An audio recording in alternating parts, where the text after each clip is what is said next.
That is the downside to these.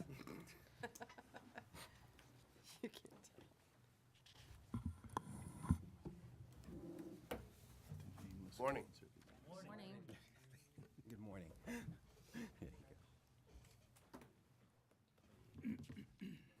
Why are you sitting over there, Bob? I can still see you. It's closer to the exit, yes, Still Bob? be in your range of Yeah. vision. Peripheral vision. Are you ready to roll? Yes, sir. So we're having mild technical difficulties pulling up the presentation. So I think it's so chocked full of good data that it's having a sleepy morning. I think Eric will have it up on his screen. So as usual, there is the KC Stat dashboard that will have data on it, but we're having difficulties pulling that up as well. So again, good morning. This is the KC Stat on planning, zoning, and economic development. So we'll go through the objectives related to that from the citywide business plan. And lots of kudos to everyone for getting their data and slides in. It was a little bit of a scramble for our team. I was out last week, so I appreciate your patience with our team. And thanks to my team. All right, so we'll jump right in to the goal and objectives. So these are as adopted last fall in the citywide business plan. So we are currently in that sort of awkward time period where we're going through and doing revisions to this plan. So by the next PZED KC Stat, we will have a different structure. And I think most of the objectives are similar, but we'll have a little bit of a different structure. So just keep that in mind. We have three major buckets that look at KC as a destination, economic development strategies, and then the people and place-based strategies we're using to improve our economic development in Kansas City. Measures of success is adopted by the plan. You can see pretty high level. Most of them are either satisfaction ratings for our businesses or the metric of how many room nights we have, and that is a metric given to us by Visit KC. So with that, we will jump right in to Kansas City as a destination, and I believe the first thing up is the Visit KC data. Okay. Corey? Good morning. Thank you, Julie. Corey Day with Visit KC. We wanted to start with the new information that we've received as far as return on investment. This is a study that we do every 2 years. So we had information from 2014 when we presented in April. And this is the updated information that we received on 2016. We are up in every category, including economic impact, jobs, wages, and visitors.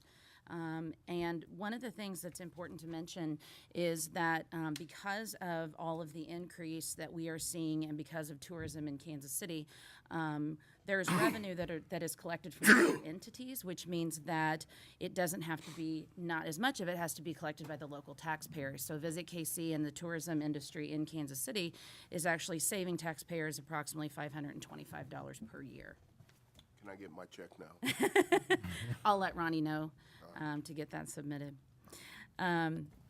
So in following on with return on investment, this just shows a little bit about what we found in another study that we are required to do by the state due to the funding that we received by them. It's an ad effectiveness study.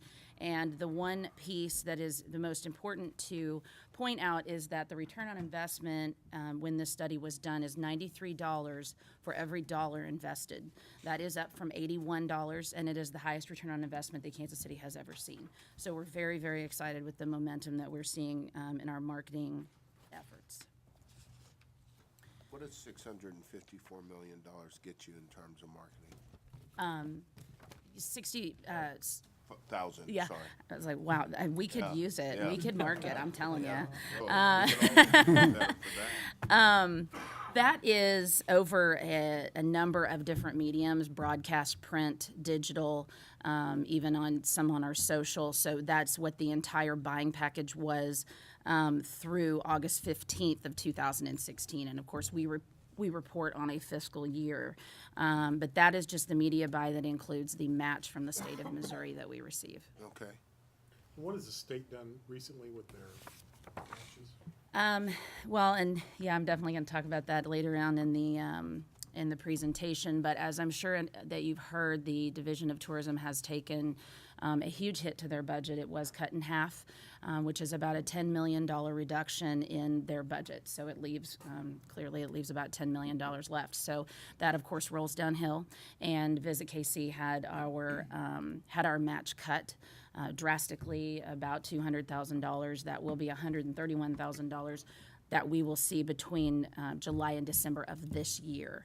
So, of course, what we saw is we had to reduce our marketing buy, and we upped our digital because that was the biggest immediate effect that we could have as far as saving money. But we had to back off of out of home, which are basically the billboards. That we had a series of billboards in St. Louis. We had to get rid of those, and then we also had to drastically reduce our broadcast because of that. So on to, did I answer your question? Yeah. On to hotel room nights booked for future years. Again, this is as of August 31st of this year. As you can see, we are ahead of pace as far as what we saw last year in 2016 by approximately 28,000 room nights. So we are having a very good year. We're pleased at where we are, and we expect that the end of 2017 we'll see another successful year exceeding our room night goal. This slide shows where the business is being booked right now. So in 2017, and again, I know I keep saying this, but it is on our calendar year. So again, all of these stats are through August 31st. We've had 197 bookings. So you can see that in the top left corner. Room nights, 225,000. So that's where those bookings, the room nights that are associated with that. And then you can see the attendance as well as the economic impact that each of those bookings has had. The total economic impact, just for informational purposes, is over $179 million that we've booked just this year so far. We still have the whole half of third quarter we haven't reported in the fourth quarter. Some of the recent major bookings that we have seen are listed here. There have been some very, very exciting bookings because they are first time to Kansas City. And, you know, that's always, of course, with the upcoming convention hotel and so on and so forth. Our goal is always to get new room nights into Kansas City as well as maintain the ones that we currently have. So in these recent major bookings, they represent about over 75,000 room nights. The top 25 conventions in 2017, this is a stat that we always report, and it is something that does change throughout the year because the continued work that our sales team does, we're fortunate enough to book groups in year, 4 years, what we say. So we have had some pretty major bookings in 2017, for 2017. So we had originally reported that $185 million was going to be generated from those 25 conventions. That has changed, and we are now at $196 million that will be generated from those 25 conventions. So that's definitely the way we want the numbers to move. Some of the efforts that have been made this past year, so far this year, of course, is taking our team on the road. Being face-to-face and having direct sales with clients will never go away. It will always be the most effective way for us to sell Kansas City. And Kansas City is one of those cities that once you come here, you want to be here. And if we can't get everybody we want here, then we'll take it to them. So we have had sales trips to D.C., Virginia, and Maryland most recently. And in addition, we have 6 national account managers that each have a sales trip that they take each quarter. So over the course of the year, we are having 24 different sales trips, and all of those are to different states. So we're covering a lot of ground, and we're taking Kansas City everywhere that we can possibly get it. Again, that's just the most effective way that we find to get that new business and to introduce Kansas City to those people. How do you measure that success with this particular factor? Yeah, most of the time it's always based on leads that we receive from those, which, you know, we've like I said, I think we've done an excellent job of that. We're seeing leads, seeing interest. I'll talk a little bit later about some activations that we have done this year and the success that we're seeing off of those already. So many of these, including the DC mission, we just did that in September, and we got 2 leads off of that within the last 2 weeks. So that's excellent ROI as far as we're concerned, because honestly, even one booking could completely take care of making our money back tenfold. Sure. Moving on into the visitor center, as everyone here knows, we've now been in our new space for about 2 years, and the visitor center has done an amazing job. In January through September of 2016, we saw 1,300 visitors, and from January through September of 2017, we've seen 4,700 visitors. Much of this is due to the TAP tour that we developed, and it was just incredibly successful, and so it brought a lot of new visitors. One of my favorite stories about the TAP tour, I got to work the visitor center one Saturday, and a couple came in from Oklahoma, and they had done the TAP tour while they were here for something else, and he got up that morning and woke up his wife and said, "We're headed to Kansas City. We got to finish the TAP tour." So they made it a weekend out of it. They'd already been here for their anniversary and wanted to come back. So it's been really fun. It's introduced people to Visit KC and everything that we do for the local community. Corey, what kind of feedback have you gotten from the breweries that were a part of that? Did They're they see thrilled. increase? Yeah, they're thrilled, and they are all signed back on. We are going to relaunch in November. We sold over 2,300 TAP Tour books. So if you think about that and the kind of traffic that brought into breweries, we have new members because of that. I think it brought in 10 new members as far as the breweries are concerned. And just supporting those local businesses is so important, and that was really what the inspiration was for developing the TAP Tour.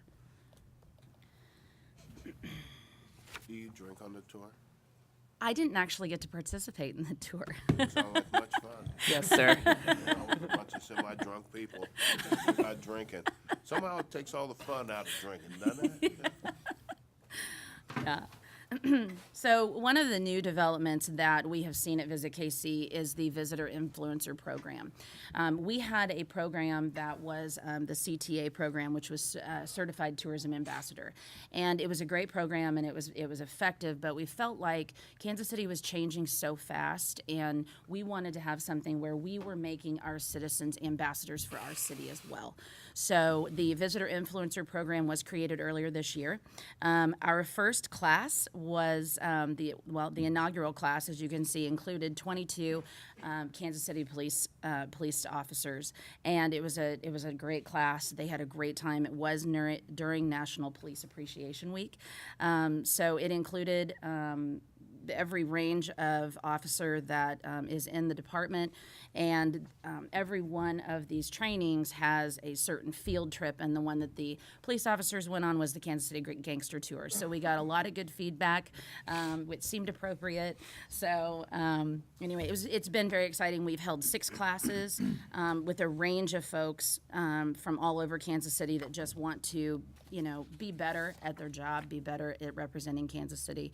So we anticipate that we'll have a lot more classes. It's been extremely successful. We have about 125 members of that already. Describe how long is the class? Is it a day, a week, a month, a year? Yeah, it's I believe it's a half day. Some of them have been full days, depending on what the field trip is and depending on the time of the participants.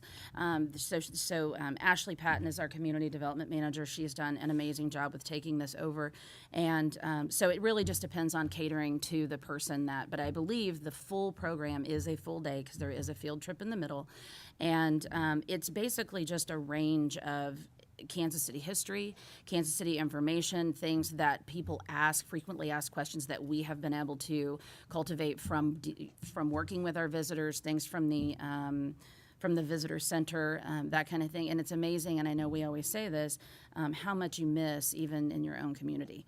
So it's been really, really fun to watch people discover things about their own community that they didn't know. Okay, thanks. You're welcome. So this just shows a little bit about what our budget allocation looks like for this year compared to 2016. You will see that we have had reduction in administration. Much of that comes from cost savings that we have experienced in the administrative part of our budget. So we were able to increase the marketing and communications by 3%. As well as our Kansas City Film Office, which I will talk about a little bit later, and all of the wonderful success that we have seen there. Visit KC is currently at an $11.2 million budget after the TIF payments are made. And although we do a lot with the budget, as you can see here, we are very much behind our competitive set when it comes to not only our budget amount, but also our full-time employees. So this slide might be, hopefully it's not hard to read, that print's a little bit small, but if you'll see, Kansas City is third from the bottom, and then above us, those 7 cities are are destinations that we compete with on a daily basis. And what we're also seeing, this is brand new information that we just received from these DMOs, and what we're seeing is their budgets are increasing and Visit KC's is staying the same. So, Is there any way, though, other than budget, to compare the cities in terms of results?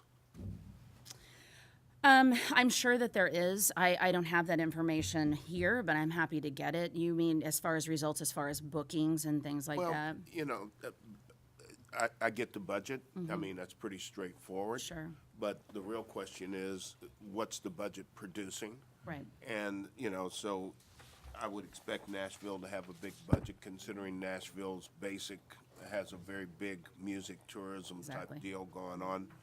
I don't know what's going on in Columbus, to be quite frank. Well, not to say anything bad about Columbus, I just, you know, I mean, I'm not even sure what their favorite food is. But in terms of results, trying to find an apples-to-apples comparison. Right. You know, I definitely get that you need a budgetary increase. Sure. But I wonder how much of what being spent elsewhere is actually producing superior results, and whether or not it's strictly budgetary, or whether there's other factors that feed into it. Right. Does that make sense? Yes, it does. And I completely understand what you're saying. And as far as to speak to that, Nashville and Indianapolis in particular, both of them are seeing a huge boom. And part of that is because they have the money not only to market their cities more, but also to have larger sales forces. As far as Visit KC is concerned, we have 8 sales managers. And for a city this size, when you look at Louisville has over 20. So they're able to cover more ground and get the word out more than we're able to do. Now, and we do a lot, and we have great sales managers, and we get out there and do what we need to do. But yes, I do understand, and that, to your point, is really what they're seeing is this incredible boom in business. I just want you to know I've fought consistently for higher budgets, but there's a city manager guy that's really been kind of a pain on that. The other goals, yeah, Oh, that's one of those things. his priorities are not the same as yours and mine. So, anyway, that was just, a comparison that I don't think we'd shown, so I just wanted to show that. So, Let me ask you a question, yes, sir. okay? What was your budget the previous year? I think our budget was almost flat. It's been flat. Yeah, How long has it's. it been flat? I don't know the answer to that. Teresa, do you know the answer to that? What's the source About of the 5 budget, years, isn't it? They get Tourism. 40% of the convention, I would say they've seen some growth. They get 40% of the Convention and Visitors Bureau of the hotel motel tax. So as that number, and that has shown pretty good growth over the last couple of years. Okay. Now, their arena revenues are flat, which is their car rentals. That's just covering the debt service on the arena less, so that revenue stream's not growing. But their convention and tourism revenue has been moving up. So, in order to determine budget, what do we contribute? Do we contribute directly to their budget, or Yeah, is they it all? get, under state law, they're entitled to 40% of the city's hotel motel tax revenue. Right, Which generates about about $23 million, okay. maybe 24 these days. The whole tax, not the 40%. Right, the whole tax generates about, so 40% of that goes to CV, or Visit KC, less some adjustments for previous agreed TIF arrangements and some other set-asides that have been negotiated in prior deals. But that number's been moving. We've had pretty good growth over the last couple of years in hotel motel tax, so. But for whatever reason, you're stagnant budgetarily. Yes. Sir? Oh, hi, Teresa. Remind me to ask you about Catalonia. Okay. But with the tips, and that's true, with the tips, it comes down to 38%. We receive 38. Okay. So, but they're not a general fund line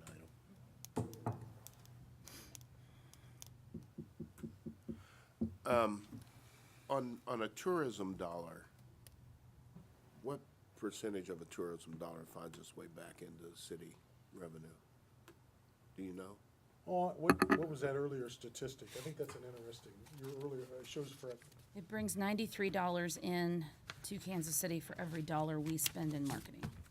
So as far as the percentage that, I don't know that, but that's our return on our investment to the city. It brings it back into the city, but how much of that winds up in city revenue? Some of that's gonna wind up in restaurants and salaries Right. and other things. Well, you would get- What's the increase in city revenue? You have a slide here, it's 215 million on your but that's first for the slide. region, right? That's for the region. It says local, okay. But that's regional revenue for, accumulates to all of the cities in the region, so it's not insignificant. Yeah, that would be the Kansas City, yeah, that would be the Kansas City, the metro area, so it does have, include our outline. That's cool. On the Missouri side. I'm really kind of looking for Kansas City specific, because we're not gonna base a budgetary decision on what's going on in the region. We're gonna base on what's going on in the city. Of course. Okay. If we can, We have We- the data. Yeah, we just need to get it for you. We have the data. you have that? Yes. Okay. We'll share that with you. Okay. All right. So as the city manager mentioned earlier and we discussed, we have had a recent reduction to our marketing budget due to the budget cuts that the state has seen. So to simply break down what we have seen, just to make it as easy as possible and what the direct effect was in original impressions. And when we say impression, what we mean are the number of people that see our marketing, whether it be digital or print or broadcast. So the original impressions that we were anticipating were over 143 million. The revised impressions now are going to be about 125.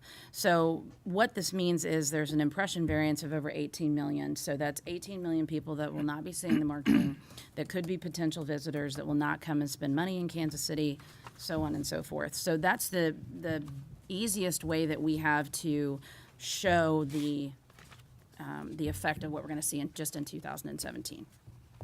How much was the cut in the budget as a result of state cuts? This year, we're seeing a cut of 131,000 because and I say this year, calendar year, the state is also on a fiscal year, much like the city is. And so that's what we're seeing just in 2017 from July through December is 131,000. Are you anticipating deeper cuts? As of right now, I mean, we Oh, no. don't anticipate, and so, I think the state has done the best that they can do, but it wasn't, it certainly wasn't Kansas City specific. Every community that was receiving state funding took a pretty heavy cut. Okay, thanks. You're welcome.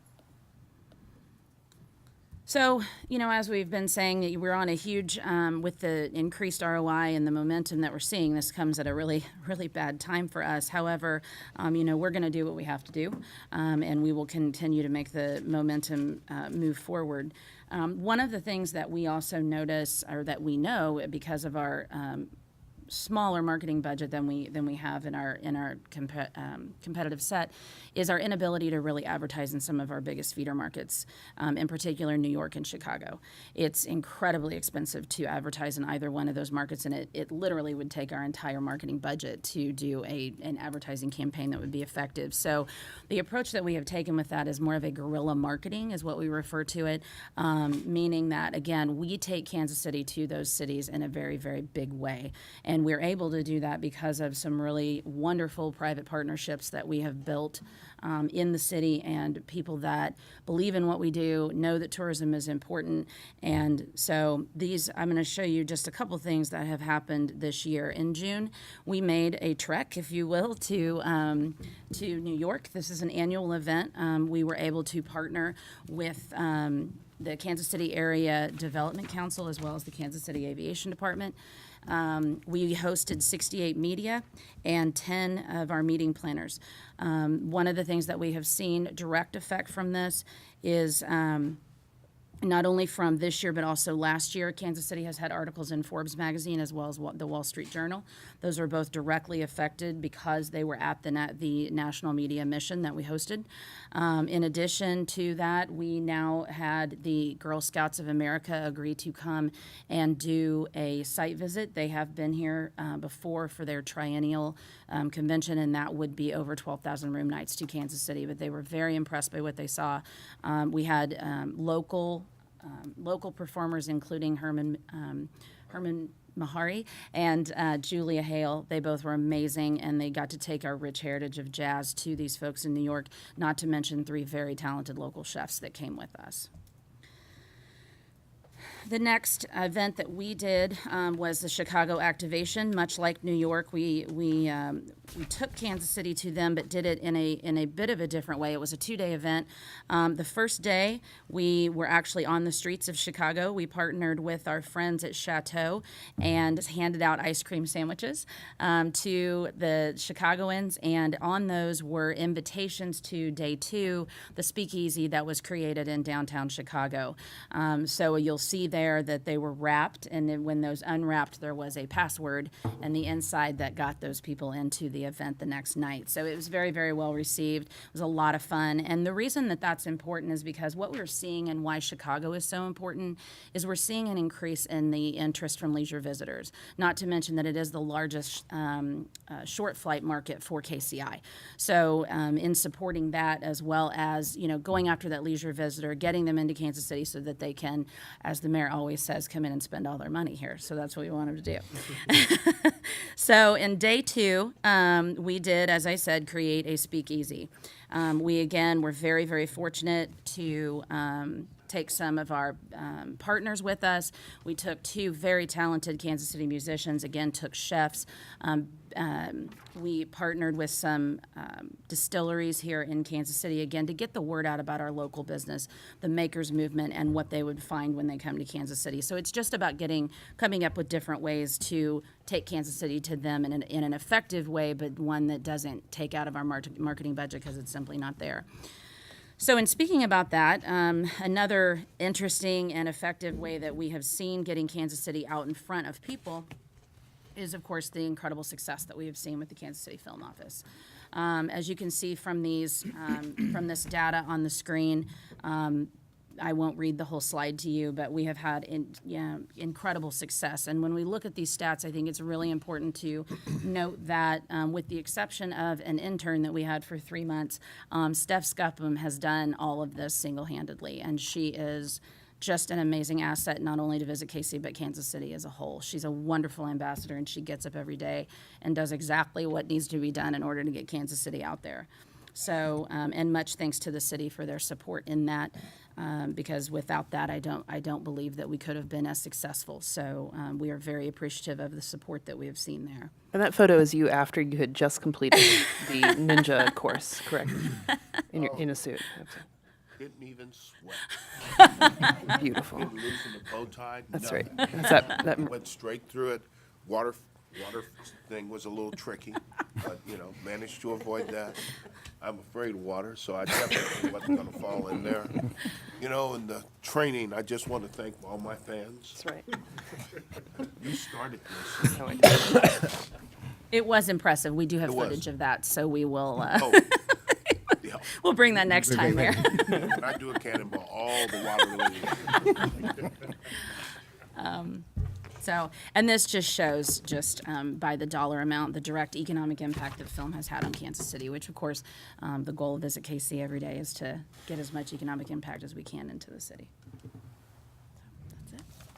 Okay, so if you had to isolate 1 or 2 factors that have led to improved results, other than budget, let's just say budget's a constant drag, but if you had to isolate 1 or 2 factors, what would they be? The first definitely is the marketing campaign. That's how we do KC. We changed our agency of record in January of 2016. We are now partnering with MMGY. And, MMGY is local. They love Kansas City. They love what they do. They're just, and they are the premier agency when it comes to destination management because those are the majority of their clients are people that are in destinations and how to promote a destination. So I believe we've made great strides. We just recently won 2 different awards for that campaign, one on a national level, one on a state level. So that's one. Secondly, I believe the sales strategy that we have taken on as far as new and different ways to reach clients, what the focus is, focusing on corporate and association so that it has a bigger impact, which creates a higher ADR. They come, they spend more money. One of the things that you'll always see in a convention goer is that they always become a leisure traveler while they're here. So that means we get them out, shop, spend money in restaurants, so on and so forth. So I think that those 2 things partner. I certainly don't want to take away from any of the other departments in Visit KC because it takes everybody to make it work. But as far as direct money coming in, those 2 departments those are the 2 strategies that I think have been the most effective. And I would assume that about all you can do with That's How We Do Kansas City marketing is to increase the marketing, which requires a Yes. budgetary increase. Absolutely. Sales force or sales focus, does the focus require more people or does the focus require enhancement of the message? Well, I think that may be both, but the increased sales force is really important because we're able to cover more ground.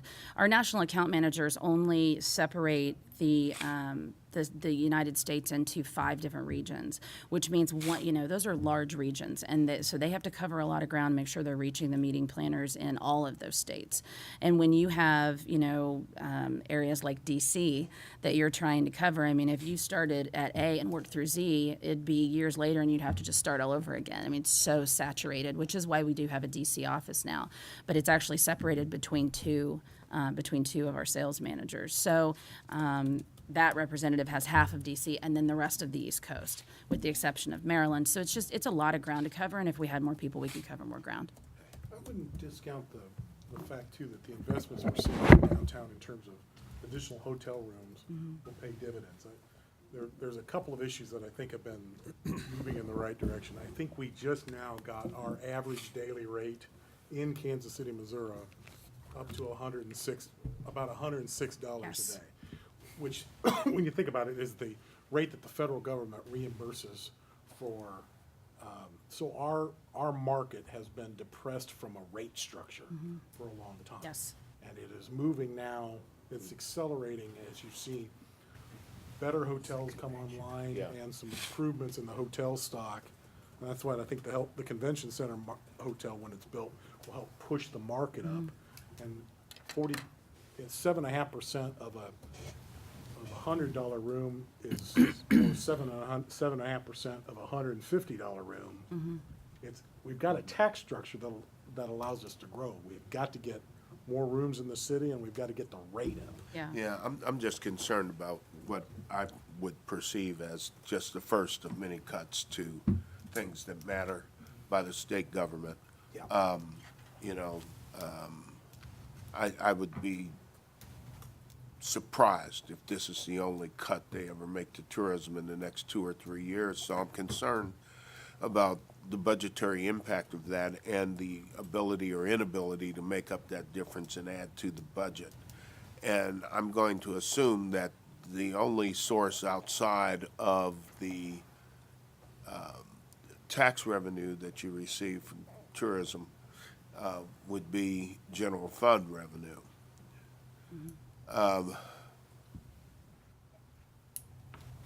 Which we don't have much of. At least that's what he keeps telling me.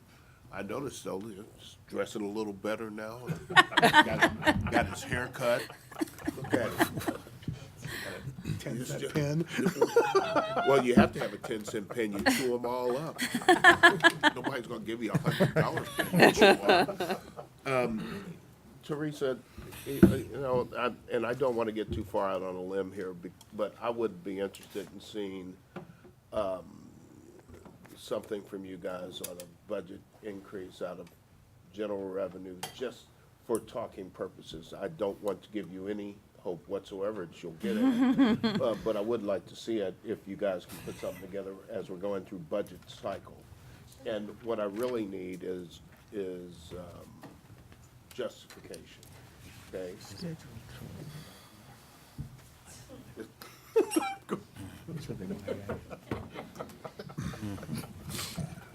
Thank you, You're very Corey. Thank you. All right, that moves us into data and information on our convention facilities. Good morning, Mike Young, Convention Entertainment Facilities. Today I'm going to talk a little bit about the capital improvement projects that we have undertaken in the last year. This is part of Objective 5 for the continued investment in the city's convention entertainment facilities. On this slide, you'll see municipal auditorium renovations. This is a project that we started last year, and there's a combination of ADA and other renovations that we're in the middle of. Right now, this project is estimated to be about $500,000. We've replaced carpet.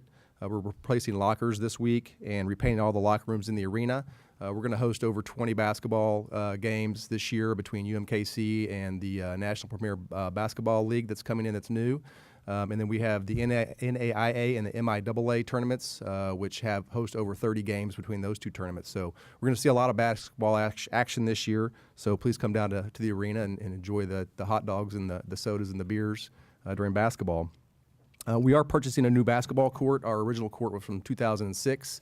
I did a quick calculation, and we've have played over 600 games on that basketball court, so it's seen a lot of action. That new court will be in place in the next 2 weeks, so we're excited about that. We purchased new basketball goals. Those goals were over 10 years old as well, so we're excited to have some new equipment for our basketball games. Does the court kind of look the same? It's going to look a little different, actually. It's going to have the skyline in it. It's going to be really neat. Yeah, we worked in conjunction with UMKC to design that court. So the MIAA and the NAIA have permanent panels that we can take in and out for their tournaments. So they're excited to have those as well. Good. Yep. Other items in the municipal auditorium and the music hall, we've installed new carpet, which was well overdue. We're installing new wayfinding signage as part of our ADA package. That signage has been in place for over 25 years, so it's good. It's a good replacement. We've added stair lighting. We've had a lot of issues with being dark in there. The number of events we do is immense, and we want to make it as safe as possible. So we've installed some new really nice LED lighting on the stairs to make it as safe as possible for our patrons. We've improved the HVAC in the music hall. It was all original equipment. We had a pretty significant renovation in the HVAC last year, which drastically improved our ability to heat and cool that space. We do a multitude of events in that building. Broadway Across America can do upwards of 30 or 40 shows in a season alone. So they keep us very busy, and then we have upwards of probably 10 to 12 graduations that utilize that space as well. And finally, we have replaced our HVAC system in the little theater. That was original equipment, so very ancient, very difficult to maintain. So we're excited to replace that system.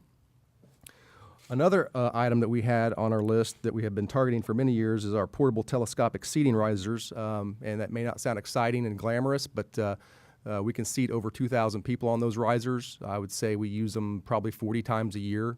We just had a huge convention here recently, and they used every single one of them, the United Pentecostal Convention.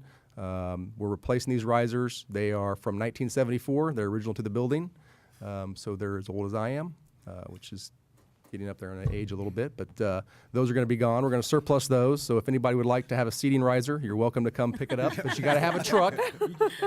Yeah, this is going to be. You're just heading down the wrong path. So we're excited to get these risers. It will save us on maintenance and labor. The risers now currently take about 10 to 15 people, 16 hours to set up the full setup. So it's going to slash that down to probably 4 people, maybe less than 8 hours. Wow, So good. tremendous investment. We're happy to have those. They are very sturdy.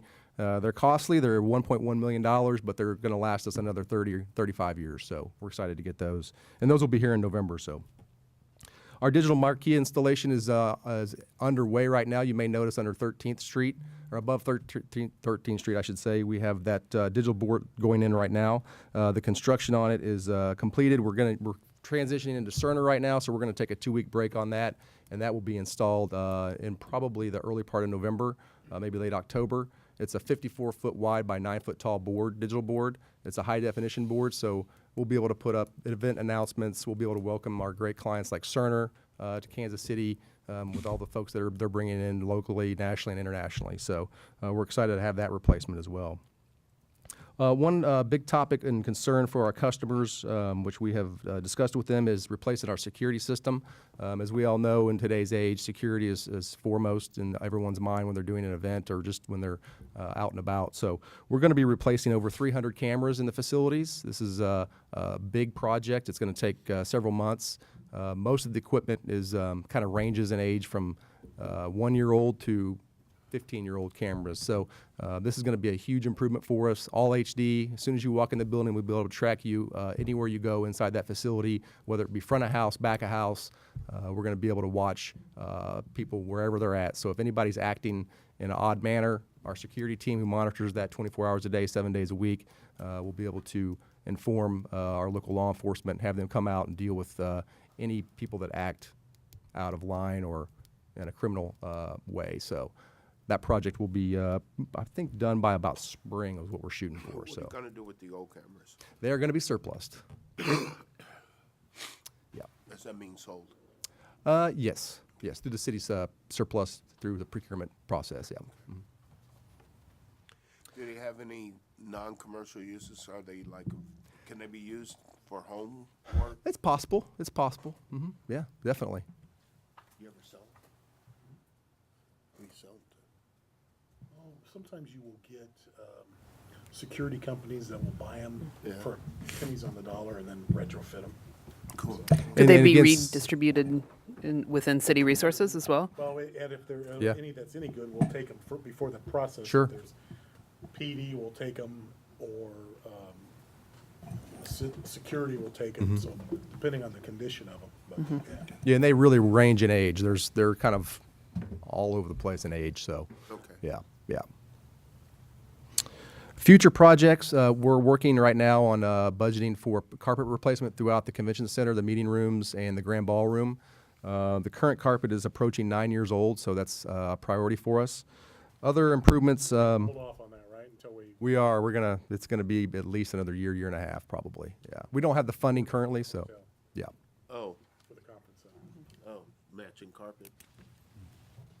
Yeah, and that's a great point. Having the hotel on board is going to be it's going to be a good time for us to coordinate with them and have a kind of a seamless experience for our customer base. Okay. And then other future projects, we are constantly looking for areas that we can improve and provide our customers with enhanced options. So things like lighting in that facility are a great update. We replaced our exhibit hall lighting several years ago, and that was a huge update for us. We've had not one light go out in over a year and a half, which is before that we had lights out constantly just because they were an older, antiquated light. The LED lighting is absolutely spectacular. Mike, you might mention how much we got in terms of a rebate back to KCP. Yeah, over $300,000 in a rebate from KCP&L. So that was I believe that was the city's largest rebate to date. So that was a big project, over 980 light fixtures that we replaced, and these light fixtures are about 2.5 feet around by about 2.5 feet tall. So it's not like a light up in the ceiling here. This is exhibit hall lighting. They provided a tremendous amount of light for the exhibit halls. Customers like the auto show were just rave about those lights. So our customers are very, very happy that we had made that update. So Good. yeah. Other capital improvement items that we're targeting are escalator and elevator renovations. The elevators have been renovated in the conference center during the ADA project, so that was a great improvement. 2,200 escalators and elevator renovations should be made in the next few years. We're anticipating those would need to be replaced. Some of those in the meeting rooms are upwards of 40 years old, so they run great, they were built great, but it's something that we need to plan for in the future. Any questions on the capital improvements? Nope. Jumping into total events held at the convention center, and this is a lot of this comes from the hard work that Visit KC puts in and all their marketing efforts. So we thank them for all their hard work because they help us drive people through the gates and drive economic impact. So in 2014, we had 263 events and about 600,000 people in attendance, and you can see every year that grows. It has grown. In 2015, we had 266 events, 637,000 people in attendance. In 2016, we were at 287 events and 695,000 people in attendance. Right now, we're projecting for 17-18, our fiscal year, to be 283 events, and we believe that will jump by a minimum of 10 events. We have many events kind of in the pipeline right now. We've got some last-minute bookings with Visit KC that we hope to come to fruition, and then we have several other public shows that we'll be booking and executing contracts for. So we looked at that, for that number to be more around the 293, 295 mark, and that attendance figure would grow with that as well. And you know, we trend every year. It's very similar. Our non-citywide conventions and graduations, consumer shows. We have things like the auto show. Planet Comic Con, I will tell you, brings in over 60,000 people now. It is an amazing event. If you have not been to that event, you have to come see it just to enjoy the spectacle of that many people in that facility over a course of 3 days. It is something to see. Students. Yeah, yeah. It is a massive undertaking. They're a great client. We definitely appreciate their business, and we work diligently with them to help grow that event because it is becoming a marquee event for the facility and the city. 31% of our attendance came from consumer shows. 21% of attendance came from the conventions that Visit KC books with us. 17% of attendance came from performing arts, and that's things like The Legend of Zelda, which is coming up in Symphony this coming weekend. Broadway Across America. Hamilton will be here in 2019. So promoters like that really help drive our attendance numbers, and we have great partnerships with them. We have really the same set of promoters that keep coming back to us every year because we try to provide the highest level of service we can, and they love coming to Kansas City. So,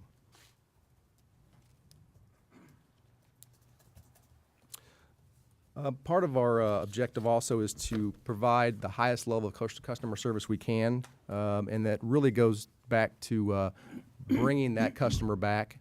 We want to make sure that if they have a great experience, that we improve on that experience the next year. If they don't have the best experience, then we find out why. We go back to the customer, and we find out how we can improve, and we make those steps to do that. My philosophy is that there's always room for improvement, so we work diligently to make sure those customers are satisfied and we're exceeding their expectations. Our surveys really, you know, I'm impressed every year with our surveys. Our staff is dedicated to exceeding customer expectations. We have a goal in mind of reaching a 5, which is a perfect score. We come close, 4.8 in 2017. Right now we're trending to be in a similar range for our upcoming fiscal year. And we continue to drive the customer service philosophies all the way down to the frontline employees. We're going to be working with Visit KC to have our frontline employees attend their VIP function, their tour. So we had worked with them previously on their ambassadorship. It's a great training platform. Anybody can take the course, even upper management staff. It's a great opportunity for them to learn and grow. So what's the most common or consistent complaint? Parking. Parking is overall. Parking is probably the biggest challenge that we face. We don't operate a lot of parking lots from the facility aspect. We have the parking garage. That parking garage is antiquated. It was built, I believe, in the 50s. It needs significant renovations. The parking lots around us generally charge a higher rate, so people complain about that a lot as well. We work closely with Bruce Campbell to identify overflow parking. For instance, Cerner, we'll be working with Cerner to do satellite parking down at Liberty Lot. It's not an ideal situation for us or them to be parking at Liberty Lot, but we work with them in the KC ATA to provide transportation for those associates. We'll park probably about 3,500 cars for Cerner down at the American Memorial Complex for Cerner and their associates. So parking is really a significant complaint that we get on a regular basis. It's somewhat out of our control, but our partners, Bruce Campbell in the parking office, does a fantastic job with working with us. Every year during Big 12, they coordinate a very significant communication process throughout the city, and that has worked great. We started doing that with Planet Comic-Con. We just rolled that same program into Planet Comic-Con, where we talk to all of the outlying private lots in the garages to say, hey, we're open or we're closed, send them here, send them there. So it's really a great coordinated effort on everybody's part to try to overcome those parking obstacles that we face. Thanks.